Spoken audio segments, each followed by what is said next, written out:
Welcome to Amigos IAS. So మనం ఈ సెషన్లో ఇటీవలే ముగిసిన ఒలింపిక్స్కు సంబంధించిన కొన్ని ముఖ్యమైన అంశాలను చూద్దాము. సో ఇందులో కేవలం మల్టిపుల్ చాయిస్ ఎగ్జామినేషన్స్ ఫోకస్ మాత్రమే కాకుండా మీకు మెయిన్స్ ఎగ్జామినేషన్లో ఏ విధంగా వస్తాయి అన్న ఒక కోణాన్ని కూడా స్పృశించడం జరుగుతుంది. సో దానికి దీనికి ఏంటి సంబంధం అని మీరు అనుకోవచ్చు. ఒలింపిక్స్ వైఫల్యం నేపథ్యంలో భారతదేశంలో క్రీడాభివృద్ధికి నువ్వు చేసే సూచనలు ఏవి, లేదా ఒలింపిక్స్ వైఫల్యానికి కారణాలు ఏంటి, ఇలాంటి క్వశ్చన్స్ కూడా మనకు అవకాశం ఉంటుంది. లేదా మనం ఈ పర్టికులర్ ఒలింపిక్స్ని రేపొద్దున గ్రూప్ 1 మెయిన్స్ ఎగ్జామినేషన్ రాసేటప్పుడు, సివిల్స్ రాసేటప్పుడు ఎక్కడ వినియోగించుకోవచ్చు అంటే రెండు కీలకమైన అంశాలు ఉన్నాయి. అంశం నంబర్ 1, ఇది మొట్టమొదటిసారిగా జెండర్ ఒలింపిక్స్గా చెప్తున్నారు. జెండర్ ఒలింపిక్స్ అని అంటే మహిళలకు కూడా సమానమైన ప్రాతినిధ్యం ఇక్కడ లభించింది. సో ఎంతమంది పురుషులైతే పాల్గొన్నారో అదే స్థాయిలో మహిళలు కూడా పాల్గొన్నారు. ఈ విధంగా లింగ సమానత్వానికి సూచికగా ఈ క్రీడా సంరంభం అనేది కొనసాగింది. మీరు ఎప్పుడైనా మహిళా సాధికారత గురించి రాయాలన్నా, లింగ సమానత్వం సాధించడానికి సంబంధించిన అంశాలను రాయాలన్నా మీరు ఈ పాయింట్ని వినియోగించుకోవచ్చు. ఇటీవల ముగిసిన ఒలింపిక్స్లోనూ లింగ సమానత్వానికి పెద్దపీట వేశారు అని చెప్పి మీరు రాసినప్పుడు సో మీరు అప్డేటెడ్గా ఉన్నారు అన్న ఒక సమాచారం ఎగ్జామినర్కి వెళుతుంది. ఇంకా రెండవ పాయింట్ ఏంటి మనం వినియోగించుకోదగ్గది అని అంటే పర్యావరణానికి అనుకూలంగా ఒలింపిక్స్ క్రీడలు నిర్వహించినారు. సో ఇందులో ఏ విధంగా పర్యావరణానికి హాని కలిగించే విద్యుత్ ఉపకరణాలను వినియోగించుకోకుండా మెరుగైన విద్యుత్ ఉపకరణాలను ఎక్కడ వినియోగించారు, ఎంత మేర తగ్గించారు, ఆ డేటా కూడా ఉన్నది. ఆ డేటా కూడా నేను ప్రొవైడ్ చేస్తాను. సో రేపొద్దున పర్యావరణానికి అనుకూలంగా మీరు ఎలాంటి నిర్ణయాలు తీసుకోవచ్చు అన్నప్పుడు ఇటీవల ముగిసిన అతిపెద్ద క్రీడా సంరంభంలోనూ పర్యావరణ అనుకూలతను ప్రదర్శించినారు. ఇది గొప్ప స్ఫూర్తి.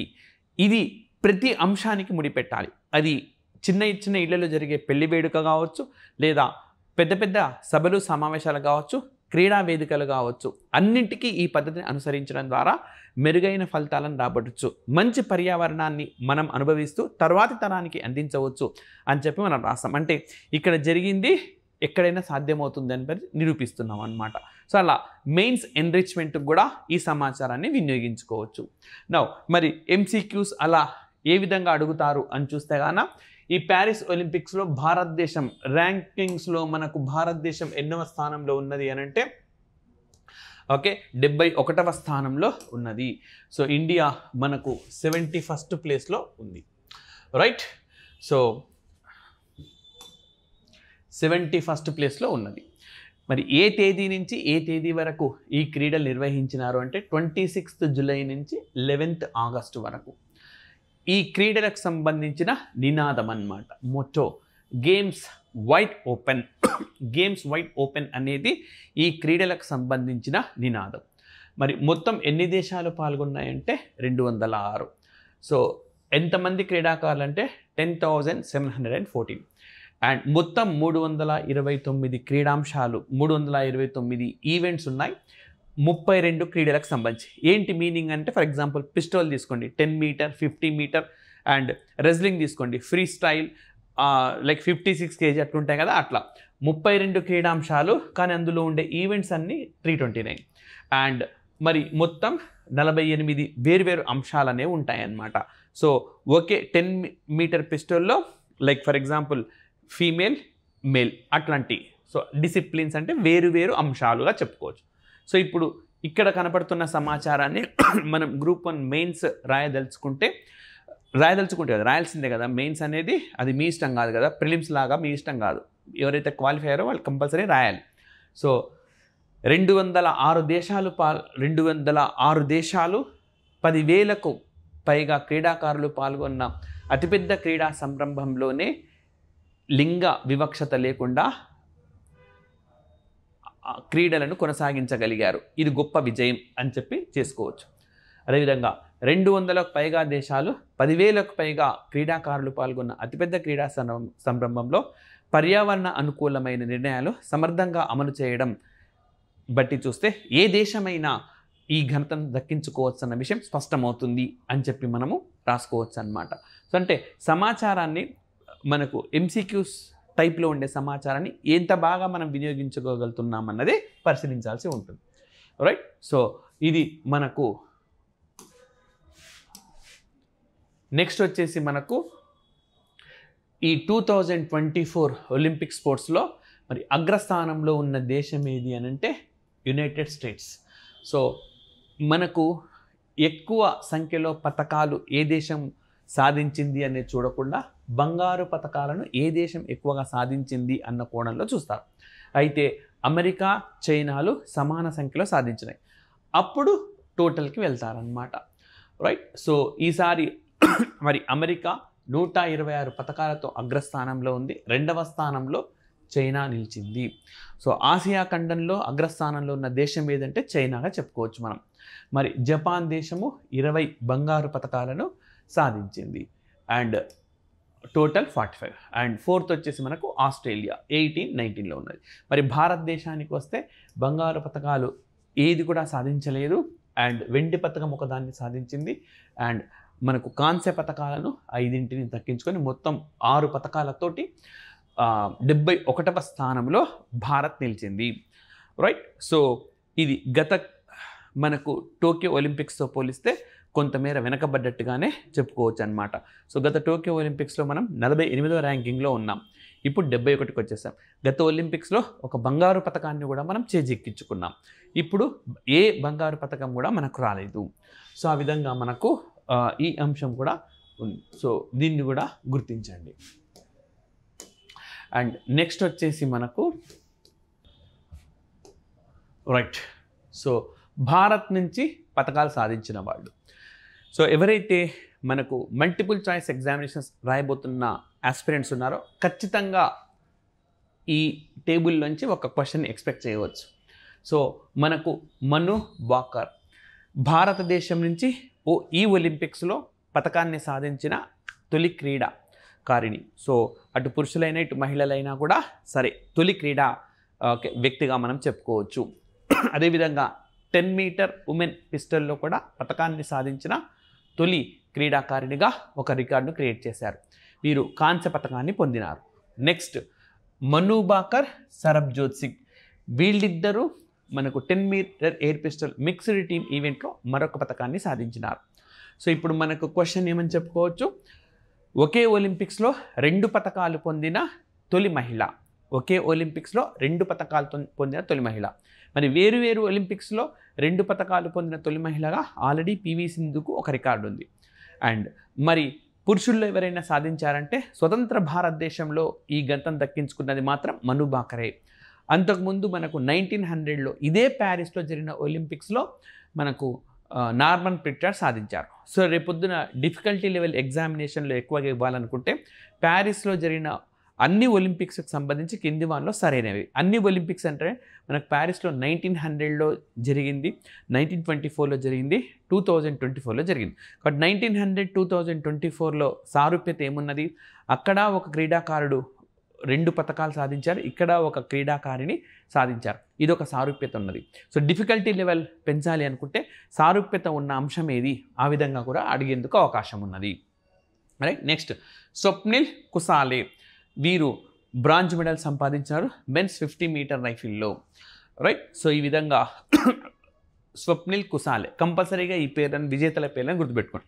నెక్స్ట్ భారత హాకీ జట్టు, హాకీలో భారతదేశము విజయం సాధించింది. నిజం చెప్పాలంటే ఒలింపిక్స్కు సంబంధించినంత వరకు హాకీలో భారత్ సాధించిన విజయాలు ఏ దేశం సాధించలేదు.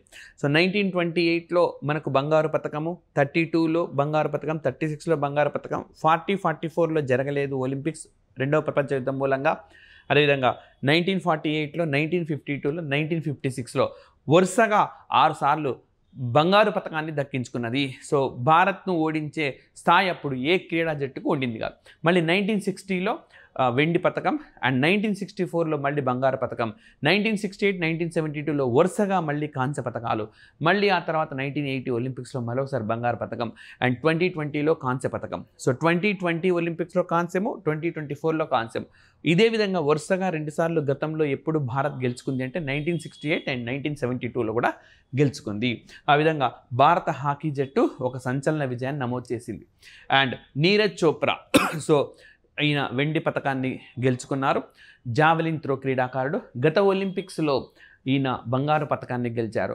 సో భారతదేశం నుంచి బంగారు పథకాన్ని పొందిన రెండవ క్రీడాకారుడు. మొదటి క్రీడాకారుడు అభినవ్ బింద్రా. మరి ఈ అభినవ్ బింద్రానే ఈ 2024 ఒలింపిక్స్కి ఆయన టార్చ్ బేరర్గా ఉన్నారు. అదేవిధంగా ఈ ఒలింపిక్స్కి ప్రారంభ వేడుకలకి మనకు లైక్ ఒలింపిక్ జ్యోతిని పట్టుకొని నడిచిందనమాట. సో ఈ ప్రారంభ వేడుకలకి భారత పతాకాన్ని, సో భారత జాతీయ పతాకాన్ని పట్టుకొని నడిచింది ప్రారంభ వేడుకలకి పివి సింధు, శరత్ కమల్ అచంట. అదే ముగింపు వేడుకలకి మను బాకర్ అండ్ శ్రేయాస్. సో వీరు, ఈ శ్రేయాస్ ఎవరంటే ఈ హాకీ జట్టుకు సంబంధించిన క్రీడాకారుడు అనమాట ఆయన. సో వీళ్ళిద్దరు కూడా ఆ ముగింపు వేడుకలకు జాతీయ పతాకాన్ని పట్టుకొని నడిచినారు. అండ్ నెక్స్ట్ మరి భారతదేశంలో ఇప్పటి వరకు వేరు ఒలింపిక్స్లో 2 పథకాలు పొందిన వాళ్ళు. సో మొట్టమొదటి సుశీల్ కుమార్ 2008లో 12లో, ఆ తర్వాత పివి సింధు 2016లో 2020లో, ఇప్పుడు నీరజ్ చోప్రా 2020లో 2024లో. ముగ్గురు క్రీడాకారులు. అండ్ 4వ క్రీడాకారిణి మను బాకర్ ఒకే ఒలింపిక్లో 2 సాధించింది. అండ్ స్వాతంత్రానికి ముందు నార్మన్ పిర్చార్డ్. సో ఆయన ఓకే ఈ విధంగా గెలుచుకున్నారు 2. నెక్స్ట్ అమన్ సెహ్రావత్, ఈయన కాంస్య పథకాన్ని గెలుచుకున్నారు. ఈయన wrestling men's 50 freestyle. So భారతదేశం నుంచి అతి పిన్న వయసులో ఒలింపిక్లో పథకాన్ని పొందింది ఎవరంటే మనకు అమన్ సెహ్రావత్. అతి చిన్న వయసులో 21 years 24 days అంత చిన్న వయసులోనే ఈయన ఈ పథకాన్ని గెలుచుకున్నారు. గతంలో అతి చిన్న వయసులో పథకాన్ని గెలుచుకున్న ఘనత ఎవరికి ఉండింది అంటే పివి సింధుకు ఉండింది. ఆ రికార్డ్ ఈయన బ్రేక్ చేశారు. 21 years 1 month 14 daysలో ఉండింది పివి సింధు రికార్డ్. బట్ ఈమె ఇప్పుడు 21 years 24 daysలో పూర్తి చేశారు. సో ఈ విధంగా అనూహ్య విజయాలను భారత్ గెలుచుకుందని చెప్పుకోవచ్చు. సో కొన్ని సందర్భాల్లో ఇబ్బంది పడినప్పటికీ భారత్ విజయాల బావుటాను గతంతో పోలిస్తే తక్కువ అయినా రైట్. మరి ఈ సంవత్సరం మాత్రం ఓకే కొంత వెనుకబడిందనే చెప్పాలి భారత్ పర్ఫార్మెన్స్ పరంగా చూస్తే. మరి ప్యారిస్ ఒలింపిక్స్లో మెడల్స్ ఏ విధంగా ఉంటాయి? సో ఇవి స్టాక్ అంశాల్లాగా ఉపయోగపడతాయి. ఎప్పుడు రికరింగ్ అడుగుతూనే ఉంటారు. గోల్డ్ అనేది 92 crafted from at least 92.5% of silver coated with 6 grams of gold, right? Features a unique design inspired by the Eiffel Tower. And silver వచ్చేసి made from at least 92.5% silver, similar design elements as that of gold medal.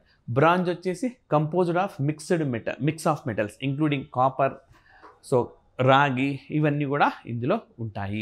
So ఈ విధంగా okay మనకు ఈ మెడల్స్కు సంబంధించింది రెగ్యులర్గా వీటిపైన కూడా మనకు క్వశ్చన్స్ అనేవి ఉంటాయి. మెడల్స్కు సంబంధించిన ప్రశ్నలు తరచూ వస్తుంటాయి. అండ్ మరి India's Paris Olympics performance will short of it's last Tokyo. So గతంలో చెప్పుకున్నాం కదా మనం, టోక్యోతో పోలిస్తే భారత్ విజయాల పరంగా తక్కువనే ఉందని చెప్పుకోవచ్చు. సో గత ఒలింపిక్స్లో మనకు 7 పథకాలు వచ్చినాయి. ఈ ఒలింపిక్స్లో మనకు 6 పథకాలతో సరిపెట్టుకోవాల్సి వచ్చింది. సో గత ఒలింపిక్స్లో మనం 48వ స్థానంలో ఉన్నాం. ఓకే, సో 2020 టోక్యో ఒలింపిక్స్ అంటాం, కానీ జరిగింది మాత్రం 2021లో. సో జరిగింది 2021లో మనకు జరిగిందని ఎందుకు చెప్తున్నామనంటే కరోనా మూలంగా అప్పుడు పోస్ట్పోన్ అయినాయి. సో ఒలింపిక్ చరిత్రలో మొట్టమొదటిసారిగా వాయిదా సంఘటన ఇప్పుడే జరిగింది. సో ఈ సంవత్సరం మాత్రం 71వ స్థానం. సో మనకు ఇటీవల జరిగిన ఒలింపిక్స్ని చూద్దాం. సో 2008లో మనకు ఒక బంగారు పథకం. మొట్టమొదటిసారిగా భారతదేశం బంగారు ఇండివిజువల్ కేటగిరీలో గెలుచుకున్నది, గోల్డ్ అన్నమాట. So Abhinav Bindra shooting 2 bronze అన్నమాట. సో అప్పుడు 2 బ్రాంజ్ను మనం గెలుచుకోవడం జరిగింది. నెక్స్ట్ లండన్లో 2012లో మనకు 2 సిల్వర్, బ్రాంజ్. సుశీల్ కుమార్ ఇక్కడ ఉన్నారు. సో 6 పథకాలు. రియోలో 1 సిల్వర్, 1 బ్రాంజ్. ఈ సిల్వర్ గెలుచుకొచ్చింది ఎవరు అని అంటే మనకు పివి సింధు. బ్రాంజ్ వచ్చేసి సాక్షి మలిక్ అనే క్రీడాకారిణి. నెక్స్ట్ టోక్యోలో మాత్రం 1 gold, 2 silver and 4 bronze. So ఈ విధంగా 7 పథకాలతో మొత్తం ఒలింపిక్స్లో భారత్ మంచి పనితీరును చూపింది. ప్యారిస్లో మాత్రం కేవలం ఒకే ఒక్క సిల్వర్ మనకు నీరజ్ చోప్రాకు అండ్ 5 కాంస్యాలు లభించాయి. మొత్తం 6 దక్కించుకున్నాం. సో 7 పథకాలు వచ్చినప్పుడు 48వ ర్యాంకులో ఉండిన ఒక్క పథకం తగ్గంగానే చూడండి ఎన్ని ప్లేస్లు వెనక్కి వెళ్ళిపోయినాం. దాదాపుగా 23 స్థానాలు మనకు వెనక్కి వెళ్ళిపోయినాము. సో ఇప్పుడు ఏదైనా దేశం కేవలం ఒకే ఒక బంగారు పథకాన్ని సాధించింది అనుకోండి, ఇంకా వేరే ఏం లేవు, ఒకటే అయినా సరే మనకంటే అగ్రస్థానంలో ఉంటుంది. పాకిస్తాన్నే ఉదాహరిస్తున్నది. సో ఆ విధంగా బంగారు పథకం అన్నది కౌంట్ ఎక్కువగా ఉంటుంది మనకు. సో ఈ విధంగా భారతదేశం ఓకే మనం పర్ఫార్మెన్స్ చూడవచ్చు. అయితే ఇక్కడ మీరు గమనించాల్సింది ఏంటంటే ఈ Beijing Olympics and London Olympics ఈ రెండింటిలో సుశీల్ కుమార్, ఈ టోక్యో ఒలింపిక్స్ ప్యారిస్ ఒలింపిక్స్ ఈ రెండింటిలో మనకు PV Sindhu, Tokyo Olympics Paris ఒలింపిక్స్లో Neeraj Chopra, Rio Olympics Tokyo ఒలింపిక్స్లో పివి సింధు. జస్ట్ కరెక్షన్ చేసుకోండి. అండ్ ఇక్కడ బీజింగ్ ఉన్నది కదా, దీనికి ఒక ప్రత్యేకత ఉన్నది. 2008లో బీజింగ్లో జరిగినవి సమ్మర్ ఒలింపిక్స్. అదేవిధంగా 2022లో ఇదే బీజింగ్లో వింటర్ ఒలింపిక్స్ శీతాకాల ఒలింపిక్స్ జరిగినాయి.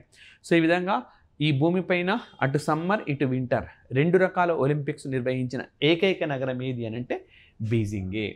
రైట్. సో ఈ విధంగా బీజింగ్ అనేది మనకు వార్తల్లో ఉంది. సో అంటే ఇది ఒక స్టాక్ అంశంగా ఎప్పుడు మనము గుర్తుపెట్టుకోవాల్సి ఉంటుంది. అండ్ ఓకే నెక్స్ట్ ముఖ్యమైన అంశాలకు కానీ మనం వెళ్తే వినేష్ ఫోగాట్ రైట్. సో ఈ క్రీడల్లో డిస్క్వాలిఫై అయినారు. సో ఎందుకనంటే తాను పోటీ పడుతున్న ఆ క్రీడాంశానికి సంబంధించి వారు రైట్ ఎక్కువ బరువు ఉండడం మూలంగా అని చెప్తున్నారు. రైట్. సో అది నెక్స్ట్ ఇష్యూస్కి మనం వెళ్ళే ముందు ఆస్పిరెంట్స్ అందరికీ ఒక ముఖ్యమైన అనౌన్స్మెంట్ ఏంటంటే 15th and 16th సో భారతదేశము ఈ ఆగస్టు 15వ తేదీన మనకు స్వతంత్ర దినోత్సవాన్ని జరుపుకోబోతుంది. ఈ నేపథ్యంలో అమిగోస్ ఐఏఎస్ అందించే అన్ని రకాల కోర్సులపైన 50% రైట్ 50% డిస్కౌంట్ అనేది ఉంటుంది. సో ఈ 2 డేట్స్లో కొనుక్కున్న వాళ్ళకు మాత్రమే ఈ ఆఫర్ అనేది వర్తిస్తుంది. ఇప్పుడే మీరు గూగుల్ ప్లేలోకి లేదా రైట్ ఐఫోన్లలో కూడా యాప్ని అమిగోస్ ఐఏఎస్ అనే యాప్ని డౌన్లోడ్ చేసుకోవచ్చు. మీకు ఇంకా ఏమైనా ఇబ్బందులు ఉంటే దీనికి సంబంధించి ఈ ఫోన్ నెంబర్ను సంప్రదించవచ్చు. సో ఎంతో ఎక్స్పీరియన్స్ ఉన్న ఫ్యాకల్టీలు చెప్పిన క్లాసెస్ అన్నిటిని కూడా అప్లోడ్ చేసిన నేపథ్యంలో ఈ ఒక్క అంశాన్ని మీరు గుర్తుంచుకోండి. సో అదేవిధంగా ప్రొఫెసర్ కోదండరామ్ సార్ గారు చెప్పిన తెలంగాణ ఉద్యమానికి సంబంధించిన పాఠాలను కూడా ఒక క్రమ పద్ధతిలో కేవలం ₹1 మాత్రమే అమిగోస్ ఐఏఎస్ అందిస్తుంది. సో చాలా విలువైన పాఠాలు. మీరు ఇప్పటికే తెలంగాణ ఉద్యమం చదివి ఉంటే ఖచ్చితంగా ఈ క్లాస్ వినడం వల్ల మీ స్కోర్ బాగా మెరుగవుతుంది. ఎట్ ద సేమ్ టైం మీరు ఫ్రెష్గా ప్రిపేర్ అవుతున్న వాళ్ళైనా సరే కాన్సెప్చువల్ క్లారిటీ ఉంటుంది సార్ క్లాసెస్లో. కాబట్టి మీరు ఇంకా మంచి స్కోర్ సాధించేందుకు అవకాశం ఉంటుంది. పోటీల్లో మిమ్మల్ని మీరు ఖచ్చితంగా ముందుకు మెరుగైన స్కోర్తో మిమ్మల్ని మీరు మీ ఉద్యోగం సాధించే అర్హతను ఎక్కువగా సంపాదించుకోవచ్చు. సో ఈ అవకాశాన్ని ఆస్పిరెంట్స్ అందరూ వినియోగించుకోండి. ఇది కూడా అంతే. గూగుల్ ప్లేలో అమిగోస్ ఐఏఎస్ డౌన్లోడ్ చేసుకొని సార్ క్లాసెస్ని ₹1 మీరు వినవచ్చు. రైట్. సో ఈ విధంగా మనకు రైట్. సో వినేష్ ఫోగాట్ అనుకున్న దానికంటే ఎక్కువ బరువు ఉంది అన్న నేపథ్యంలో డిస్క్వాలిఫై చేశారు.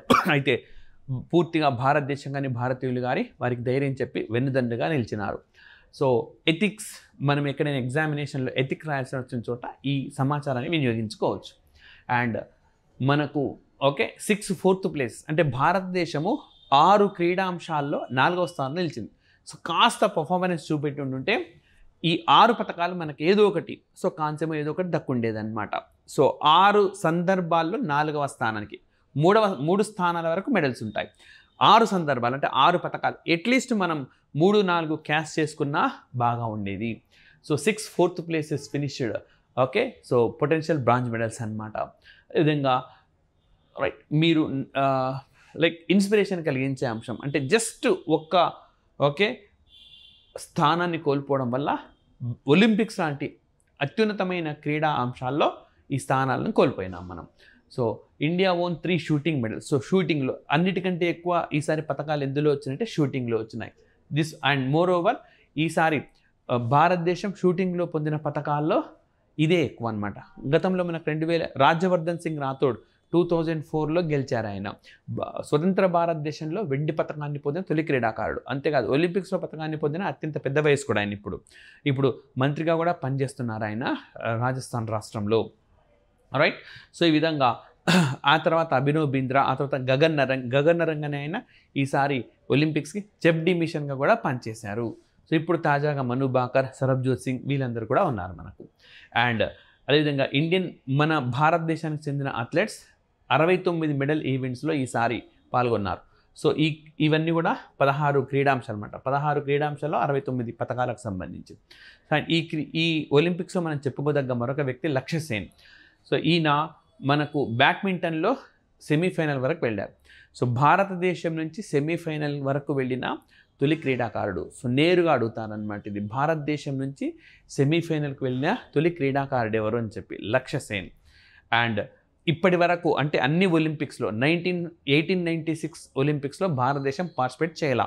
సో భారతదేశం మొట్టమొదటిసారిగా ప్యారిస్లోనే 1900 ఒలింపిక్స్లో పార్టిసిపేట్ చేసింది. అంతేకాదు మొట్టమొదటిసారిగా మహిళలు కూడా ఏ ఒలింపిక్స్లో పార్టిసిపేట్ చేశారంటే 1900 ఒలింపిక్స్లో పార్టిసిపేట్ చేశారు. సో అప్పటి నుంచి ఇప్పటి వరకు భారత్ సాధించిన మొత్తం పథకాల సంఖ్య 41గా ఉన్నది. ఓకే. సో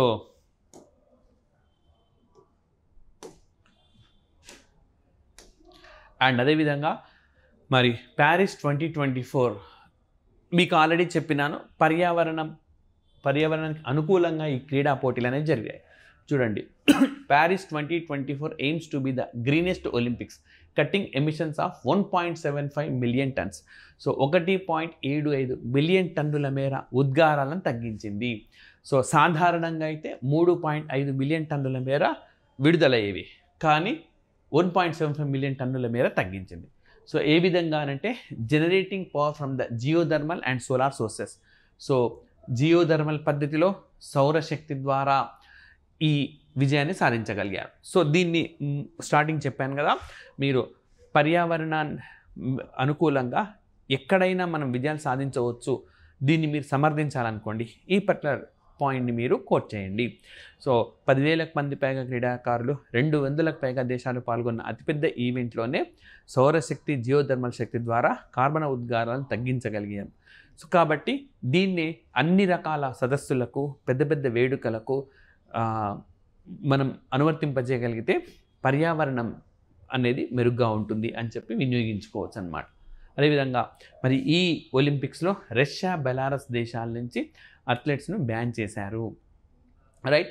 సో ఎందుకనంటే వారి జాతీయ జెండాతో పాల్గొనకూడదన్నమాట. సో ఈ ఉక్రెయిన్పై దాడి, మానవ హక్కుల ఉల్లంఘన నేపథ్యంలో ఆ దేశాలకు అనుమతించలేదు. మరి ఎప్పుడైనా ఇక్కడ క్రీడా స్ఫూర్తి అనేది ముఖ్యం మనకు.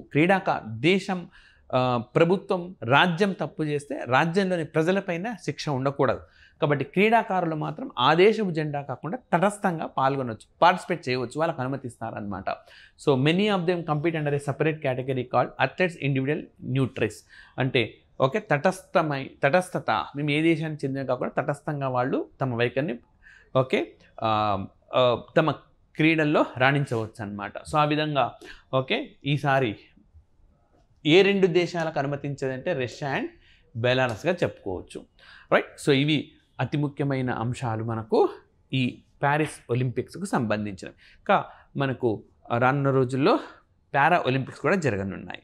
రైట్. సో ఇంకా ఏమైనా ముఖ్యమైన అంశాలున్నా రాబోయే సెషన్స్లో మీకు అమిగోస్ ఐఏఎస్ అందిస్తుంది. సో దయచేసి వీడియోను లైక్ చేయండి, షేర్ చేయండి, సబ్స్క్రైబ్ చేసుకున్నామంటే సబ్స్క్రైబ్ చేసుకోండి. Thank you very much.